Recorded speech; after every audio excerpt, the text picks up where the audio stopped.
29절 제 성경으로는 366쪽입니다. 신약 366쪽 히브리서 11장 27절에서 29절 한 목소리로 합독하겠습니다. 히브리서 11장 27절에서 29절 시작. 믿음으로 애굽을 떠나 임금의 노함을 무서워 아니하고 곧 보이지 아니하는 자를 보는 것 같이 하여 참았으며 믿음으로 유월절과 피 뿌리는 예를 정하였으니 이는 장자를 멸하는 자로 저희를 건드리지 않게 하려 한 것이며 믿음으로 저희가 홍해를 육지같이 건넜으며 애국 사람들은 이것을 시험하다가 빠져 죽었으며 아멘. 2000년 7월 30일 날 한 음주운전자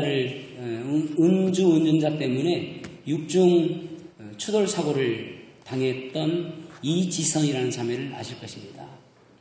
당시 이화여대 유아교육과 4학년이었습니다.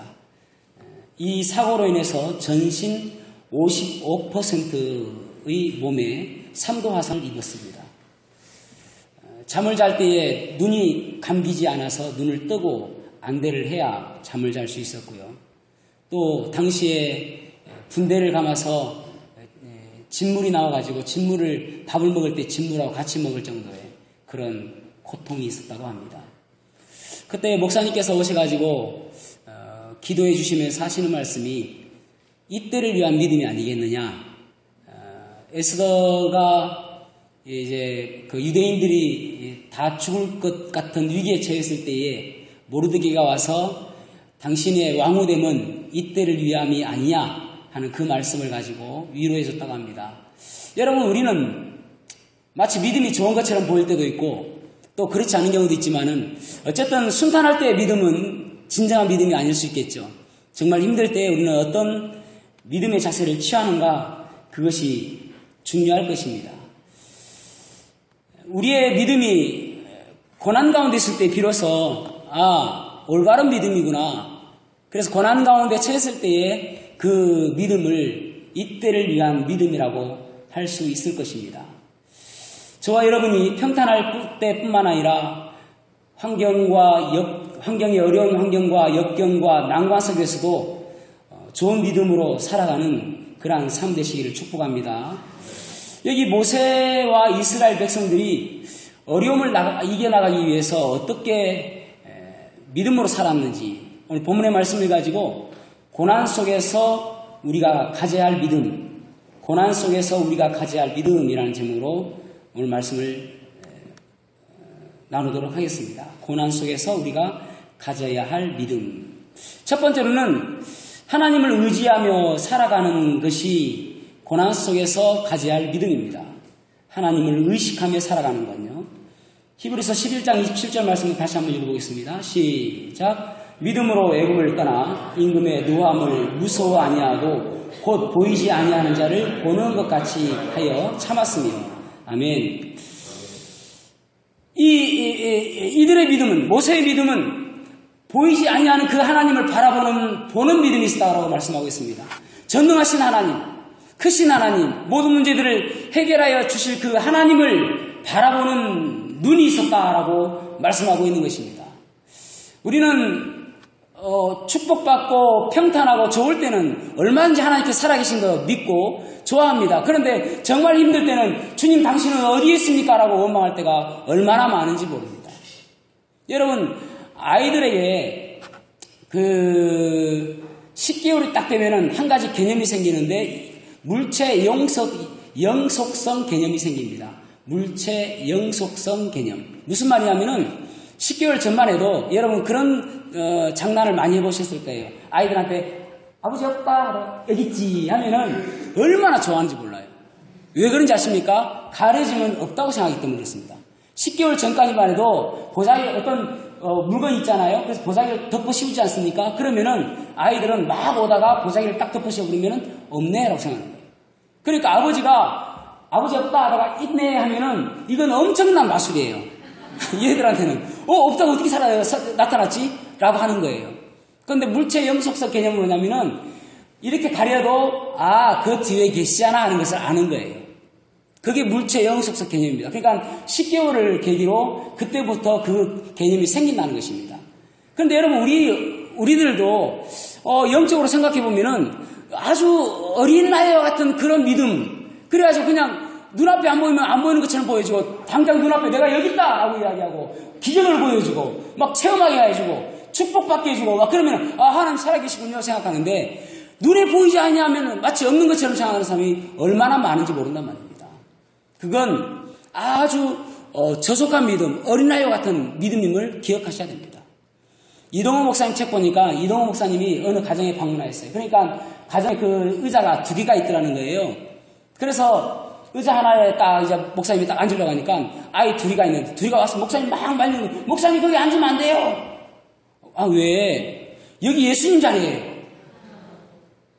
그 자리는 예수님 자리라는 거예요. 걔들이 기도할 때도 그 의자에 딱 보고 기도하고 그리고 2이가 막 싸우다가도 형이 예수님 듣는다? 그러면 동생이 찍소리 안 하고 가만히 있고 거기가 마치 예수님이 계시는 것처럼 생각한단 말이에요. 물론 우리가 생각할 때 웃을 수도 있지 않습니까? 그런데 아이들이 생각할 때에 예수님은 우리와 함께 계시고 우리를 보시고 우리의 소리를 모두 들으시고 지금 함께 하신다는 그 임마누엘의 하나님으로 생각하는 거 아닙니까? 그게 좋은 믿음이죠. 그것이 바로 어린아이와 같은 칭찬받는 믿음인 것입니다.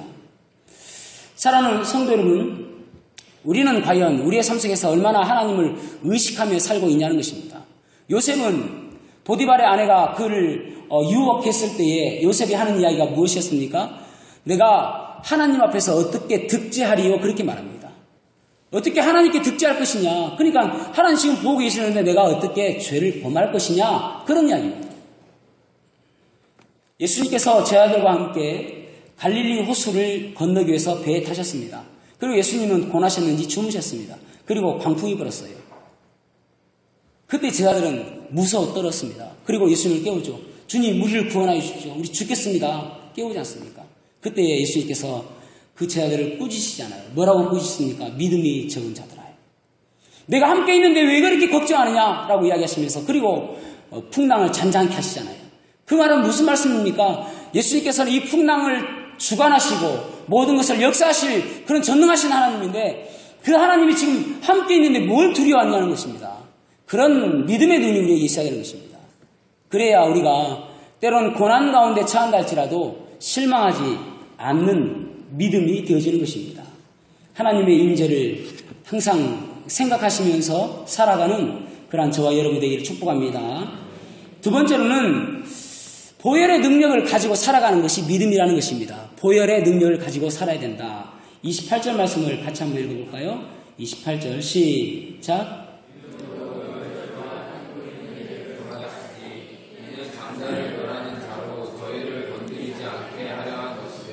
아멘.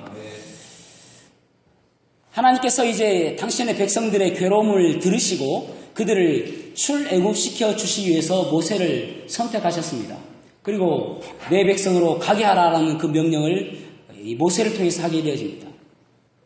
모세가 바로에게 이야기했을 때에 들어주지 않죠. 그래서 여러 가지 재앙을 내리게 되어집니다. 피, 개입파, 돌종우, 매흑, 잠자. 그렇지 않습니까? 피, 개구리, 이, 파리, 돌종우, 돌림병, 종기, 우바, 메뚜기, 흑암, 그 다음에 이제 결국은 이제 장자까지 죽게 되지는데, 흑암까지 와도, 더 이상 바로의 마음은 점점 강팍해지기만 하지, 더 이상 하나님의 그 음성을 듣지 않습니다. 그래서 결국은 하나님께서 마지막 재앙을 내리십니다. 장자를 죽이는. 그래서 장자를 죽이는 것은 결국은 한 어린 양을 잡아서 그 피를 문설주, 좌우 임방과 문설주를 발라야 그 집을 죽음의 사자가 넘어가는 것입니다. 그것을 유월절이라고 이야기하고 영어는 패스오버이라고 이야기합니다. 여러분 여기에 보혈의 능력, 그 보혈의 능력을 보여주신 것입니다. 그래서 요한은 1장에서 그렇게 말하고 있잖아요. 보라 저기 세상죄를 지고 하는 어린 양이로다. 그렇게 이야기합니다. 세상죄를 지고 하는 하나님의 어린 양이 지금 가고 있다라고 이야기하는 것입니다. 그 하나님의 어린 양이 결국은 우리의 죽음을 면하게 해주시는 유일한 보혈의 피라는 것입니다. 여러분 그 보혈의 능력을 바라보고 나아가는 것은 결국은 우리의 삶 속에서 그 보혈의 능력으로 우리가 구원받고 또 하나님의 능력을 통해서 우리가 하루하루 정결하게 성결하게 거룩하게 살아갈 수 있는 능력이 있다는 것입니다. 우리 사람의 피도 얼마나 대단한지 아십니까? 우리 사람의 피는 흔히 적혈구와 백혈구로 나누죠. 적혈구와 백혈구가 있죠. 적혈구는 한마디로 이야기하면은 택배 아저씨입니다. 뭐냐면은 이동시키는 거예요. 산소와 영양분을 공급시키고 세포로 이동시키고 그리고 예를 들어서 노폐물과 이산화탄소를 콩팥으로 이동시키는 택배 아저씨. 백혈구는 군인 아저씨예요. 밖으로부터 오는 세균과 싸우고 또 상처난 것을 아물게 하는 것들 그런 것을 같이 하는. 그래서 이제 백혈구가 없으면 군인 아저씨가 없는 거예요. 그러니까 면역력이 떨어지죠. 그래서 병으로부터 노출되기 때문에 쉽게 죽는 것입니다. 모르겠습니다. 제가 의학적인 수준이 이 정도입니다. 근데 이 피도 이렇게 능력이 있는데 우리 사람의 피도 능력이 있는데 하나님의 능력이 피잖아요. 예수 그리스도의 피는 얼마나 능력이 있겠습니까? 그 능력의 보혈의 피. 그래서 사단은 계속 우리 그 능력의 보혈의 피를 멀어지도록 하는 거예요. 생각하지 말아라. 그냥 교회 다니면 되지 뭘 보혈을 생각하고 뭐 그렇게 비참한 걸 생각하느냐. 그냥 교회 다니면서 그냥 즐겁게 살아가면 되지 뭘 그렇게 쓰잘데없이 십자가 생각하고 묵상하고 슬퍼하고 괴로워하고 주님께서 나를 위해서 당하신 그 고난을 뭐라고 그렇게 묵상하느냐라고 사단은 그렇게 이야기한단 말이에요. 그거 생각하지 말고 다니라는 거예요.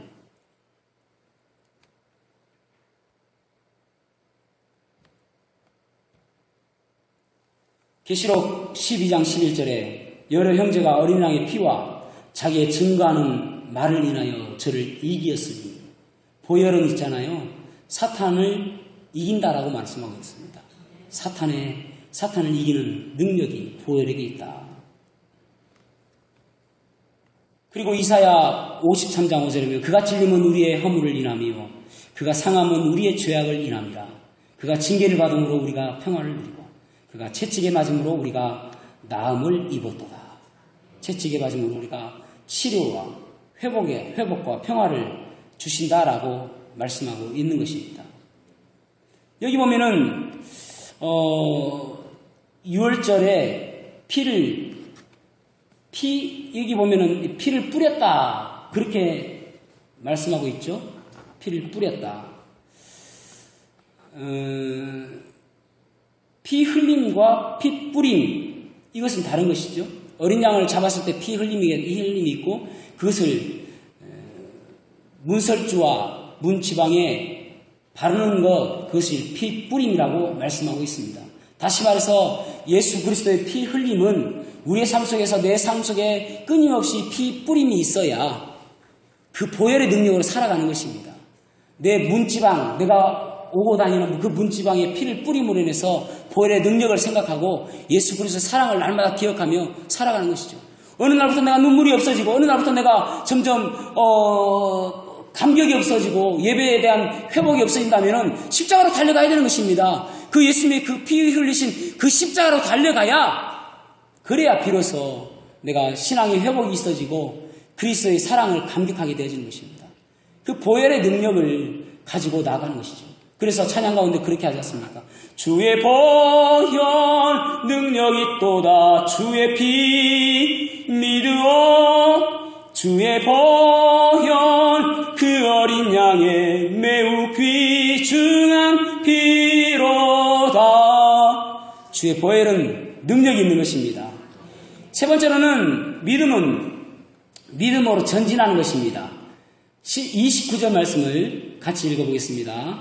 믿음으로 시작. 믿음으로 저희가 홍해를 육지같이 건넜으나 애국 사람들은 이것을 시험하다가 빠져 죽었으며. 아멘. 출애굽한 백성들을 하나님께서는 바다와 믹돌 사이로 인도하였다라고 말씀하고 있습니다. 출애굽기에 보면은 바다와 믹돌 사이. 믹돌은 뭐냐면은 천연 요새입니다. 좌우로 쫙 서 있는 요새입니다. 그러니까 앞에는 바다가 있고 뒤에서는 그 애국 군사들이 몰려오고 있고 좌우로는 믹돌 그 천연 요새가 서 있는 거예요. 어디로도 갈 수 없는 그런 상황입니다. 그때에 그들은 원망하며 우리가 애국에 매장지가 없어서 여기까지 인도했느냐라고 원망하는 것을 보게 되어집니다. 그런데 29절 보면 이상하게도 백성들의 그 원망 소리는 전혀 적혀 있지 않습니다. 그죠? 원망하는 것은 적혀 있지 않고 그저 그들이 행동으로, 믿음으로 그들은 그 시험에 이 홍해를 육지같이 건넜다, 믿음으로 건넜다라는 칭찬만 기록되어 있다는 것을 우리가 볼 수가 있습니다. 결국은 하나님께서는 결과를 바라보시고 축복해 주고 있다는 것입니다. 중간에 좀 잘못한 것은 용서하시고 결과는 믿음으로 간 것을 축복하신 것입니다. 그들이 후퇴하지 않고 전진하는 것을 축복하여 주신 것이라고 볼 수가 있는 것입니다. 여러분, 우리의 믿음은 전진하는 믿음이어야 됩니다. 뒤로 물러나는 믿음이 아니라요. 오늘보다는 내일이 더 믿음이 있어야 되고요. 올해보다는 내년이 더 믿음이 있어야 되고요. 그리고 그 후년은 더 믿음이 있어서 주님 만났을 때는 이전보다 더 훌륭하고 훨씬 더 나은 믿음으로 주님 만나야 되는 것입니다. 만약 뒤로 물러나면 우리는 주님의 역사를 기대할 수가 없는 것입니다. 중풍병자를 데려온 4명의 친구들이 있었습니다. 그런데 중풍병자를 내려왔는데 앞에 사람들이 너무 많은 거예요. 그래서 사람들이 너무 많다, 포기하고 가자, 그렇게 한 것이 아니라 지붕으로 올라가서 지붕을 뚫고 그 지붕으로 해서 그 침상을 내리게 되십니다. 그리고 예수님께서는 그 믿음을 보시고 그 중풍병자를 고쳐주신 것을 보게 되십니다. 히브리서 10장 38절과 39절에 보면 오직 나의 의인은 믿음으로 말미암아 살리라. 또한 뒤로 물러가면 내 마음이 저를 기뻐하지 아니하리라 하셨느니라. 우리는 뒤로 물러가 멸망할 자가 아니요 오직 영혼을 구원함에 있는 믿음을 가진 자니라. 뒤로 물러나면 주님께서 뭐라고요? 기뻐하지 아니한다 말씀하고 있다는 거예요. 우리의 믿음이 뒤로 물러가면 조금 뒤로 물러가고 조금 멀찌감치 따라가고 마치 베드로처럼 멀찌감치 따라가서 그저 쫓아가는 것처럼 보여지는 것은 주님께서 기뻐하시지 않는다는 것입니다. 앞서가고 더 먼저 가고 어제보다 더 앞서가는 그런 믿음이어야 되죠. 어떻게 할 때 우리가 후퇴하지 않는 믿음을 가질 수 있을까요? 그것은 하나님의 계획과 목적을 발견하는 것이죠. 하나님께서는 결국 우리를 약속의 땅 가나안으로 인도하여 주실 것이라는 그 믿음, 그 목적, 그 계획, 그걸 알면은요, 어떠한 어려운 가운데서도 믿음으로 전진할 수가 있는 것입니다. 출애굽기 14장 2절에 보면은 이렇게 말씀하고 있습니다. 이스라엘 자손을 명하여 돌쳐서 바다와 믹돌 사이에 비하히롯 앞 곧 바알스본 맞은편 바닷가에 장막을 치게 하니라. 여기 보면은 이스라엘 자손을 명하여 돌치다라는 말은 턴백이라는 말이에요. 무슨 말이냐면은 이제 이렇게 가고 있잖아요. 여기는 요새고 여기는 홍해고 여기는 지금 그 애굽의 군사들이 오고 있는데 여기 가서 돌아서서 텐트를 치는 거예요. 장막을 치는 겁니다. 그러니까 마치 배수진을 치고 있는 것처럼 이 올라오니까 키가 크게 보이죠? 배수진을 치는 것처럼 더 이상 뒤로 물러갈 수 없는 것처럼 장막을 치는 거예요. 그러니까 결국은 그들은 장막을 하나님께서 그곳을 치라고 하신 이유는 무엇이냐면은 너희들은 어디도 갈 데가 없다. 오로지 너를 구원할 사람은 나밖에 없다. 구원할 자는 나밖에 없다. 나만 믿어라. 나만 믿고 따라와라. 후퇴할 자리가 없다. 후퇴하면은 거기 애국 군사가 있는데요. 그러니까 그 마지막까지 장막을 치고 나만 믿고 따라와라. 그렇게 이야기하고 있는 것입니다. 그리고 결국은 14장 30절 31절에 보면은 그날에 여호와께서 이같이 이스라엘을 애굽 사람의 손에서 구원하심에 이스라엘이 바닷가의 애굽의 시체를 보았더라. 그렇게 말씀하고 있습니다. 여러분, 하나님께서 우리를 인도하신다는 그 사실을 믿으면은 결국은 그 하나님께서 우리에게 계획이 있으시고 그 목적을 발견하게 되지면은 뒤로 물러서지 않는다는 것입니다. 결국은 약속의 땅까지 인도하실 것을 믿게 되시죠. 그러기 때문에 하나님의 계획과 목적을 발견하는 그러한 삶이 되어져야 되는 것입니다. 요셉은요, 중간에 얼마나 실망스러운 일들이 많았습니까? 감옥에서 2년간 썩었지요. 또 노예로 팔려갔지요. 그 많은 세월 가운데 얼마나 원망하고 한탄할 시간들이 많았습니까? 그럼에도 불구하고 원망하지 않습니다. 그리고 나중에 형들을 만났을 때 그렇게 고백하지 않습니까? 아니 형님들 두려워하지 마십시오. 그리고 걱정하지 마십시오. 한탄하지 마십시오. 형들을 구원하시기 위해서, 우리를 구원하시기 위해서 형들보다 나를 먼저 하나님께서 보내셨습니다. 라고요. 하나님의 섭리를 깨닫는 것이죠. 하나님의 목적을 깨닫는 것입니다. 우리의 삶 속에서도 여러분 때로는 어려운 상황을 만날 때가 있죠. 그러나 하나님께서 결국 우리를 이 홍해를 건너게 하시고 또 약속의 땅까지 이끌으시는 그 하나님의 목적을 발견하시기를 바랍니다. 두 번째로는 하나님의 사인을 보면은 우리가 실망하지 않습니다. 전진할 수 있는 것이죠. 하나님의 사인, 여기 보면은 하나님의 사인을 어떻게 보냐면은 강한 동풍을 불어주셨다라고 말씀하고 있습니다. 처음에 강한 동풍이 딱 왔을 때에 그들의 생각은 무엇이었습니까? 야, 하나님께서 시작하셨구나. 모세가 팔을 들어 바다 위로 올렸을 때 점점 강한 동풍이 불어서 바다가 점점 갈라지는 것입니다. 어느 순간에 여러분 마치 우리가 영화 볼 때에 영화를 보면은 모세가 지팡이를 딱 들고 쫙 뜨니까 바다가 팍 해가지고 막 쑥 지나갑니다. 그거 없습니다, 여러분. 밤새도록 하나님께서는 동풍을 부셔가지고 점점 길을 열어놓으신 것입니다. 밤새도록요. 성령의 동풍을 불어주신 것이죠. 그러니까 바람이 살살 불었을 때, 야! 하나님께서 개입하여 주시는구나.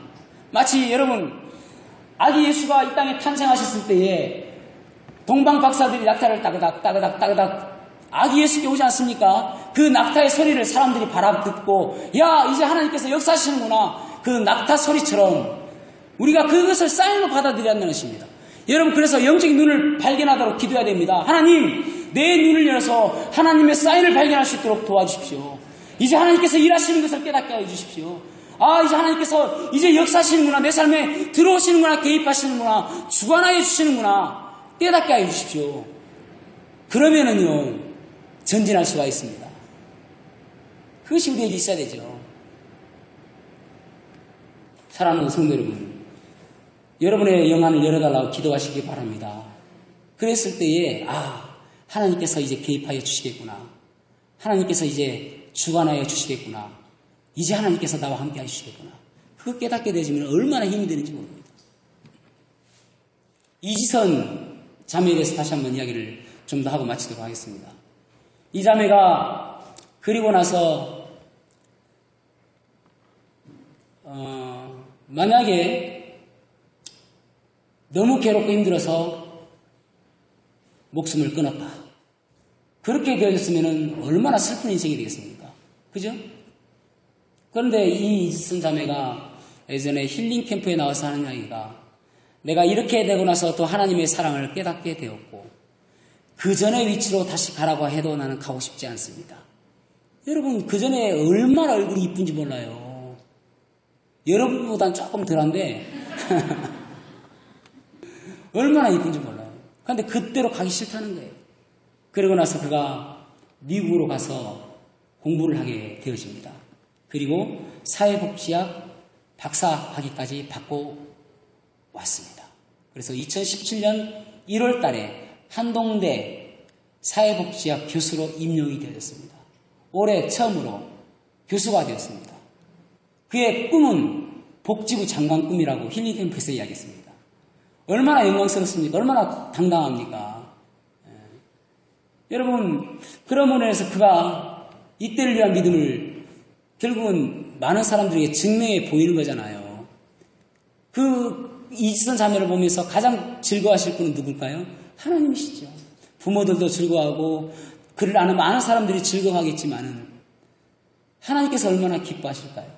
그가 쓴 책 가운데 지선아 사랑해가 베스트셀러가 되었습니다. 그 지선아 사랑해는 하나님께서 그에게 하시는 말씀이에요. 여러분, 우리도 난관 가운데 있을 때에 하나님의 음성을 듣는 그런 저와 여러분 되기를 축복합니다. 날마다 하나님 의식하며 살고요. 보혈의 능력으로 살아가고요. 또 전진하는 믿음이 있기를 주님의 이름으로 축복합니다. 기도하시겠습니다.